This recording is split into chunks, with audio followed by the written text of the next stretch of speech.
Guys, what is up? So today I'm going to be repotting all of my fly traps because I realized we've had a bunch of storms these past few days and there have been a lot of compaction of the peat moss. So this is my King Henry, by the way, that one that I unboxed. Is doing really well, but in the middle, the new growth down there, it's dying off, which is not a good sign, but there's still new healthy growth.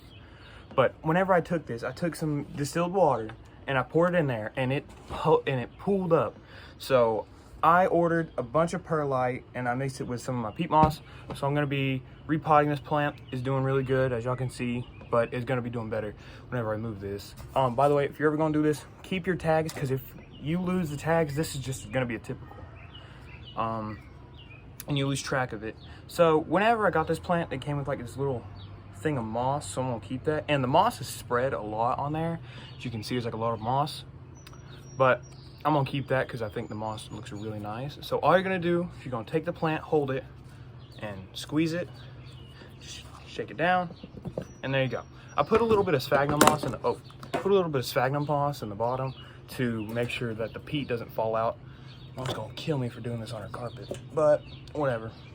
So all I'm gonna do is you're just gonna split it, and I'm gonna check on the roots that have been growing. See, there's moss all over that. Oh, it's a nice, healthy rhizome. So the rhizome, oh crap. Whoops. Okay, and don't be afraid to trigger traps. That's gonna be fine. See, fly traps do not have a lot of roots. There's like one really big root, but then you see like white tips on the roots. That means it's growing and it's healthy, and the rhizome is nice and white. Just the new growth I'm worried about because of the compaction of the soil. But I'm hoping that's not just from stress. But this is going to be an improvement anyways. So, because they really needed the drainage in the soil, and I'm just now getting to that, because that's why I done all my plants back in whenever I first started the series with fly traps. That's why they all died, I'm pretty sure. And I'm probably gonna put some sphagnum moss on the top of all these plants to help with erosion of the soil. See, this is a lot lighter than that. The peat moss was really heavy.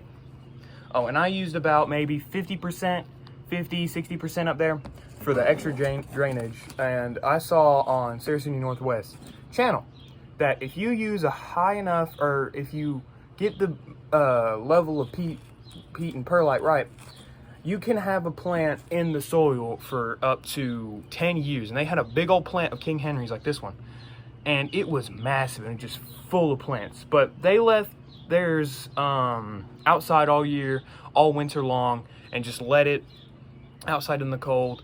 So I haven't triggered any traps yet, knock on wood. So it's looking really nice. This is a really good plant.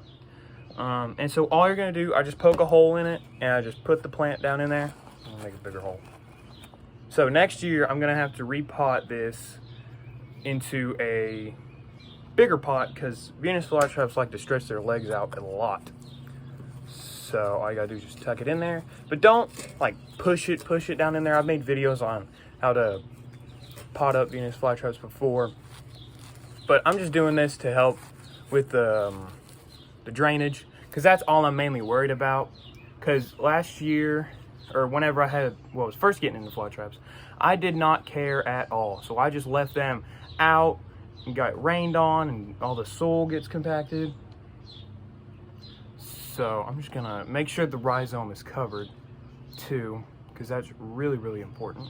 And I had to wash all of this. I washed the moss, I washed the perlite, because the perlite's like really dusty. I'm just gonna throw this this little stretch of moss on the corner, and it'll grow back out. But I don't want to have it so far up that it will smother the plant, because the crown of the plant up there has to be up above the top of the pot or the soil. So I'm just gonna come in here, and that's a big. So yeah, I just used 50-50. I used this pot to measure it out, so I just made an educated guess on how much is needed. So I don't measure It's just like, use 1 pot full of this for peat, use 1 pot full of that for perlite. That's pretty much what that means. If you want to use 60, I just did 50 because it's easier. But if you want to do 60, you do like maybe a pot and a third. That's what I would say. I'm not a professional at this. Well, I'm not a professional at like the mixing of perlite and stuff like that, because this is my first time ever using perlite. And I'm just using perlite. No sand, no glass, like crushed up glass. And I did my research. I did want to get from the brand that Sarah Senior Northwest gives their plants from, but Supreme Perlite. But I didn't. I got some from a professional store.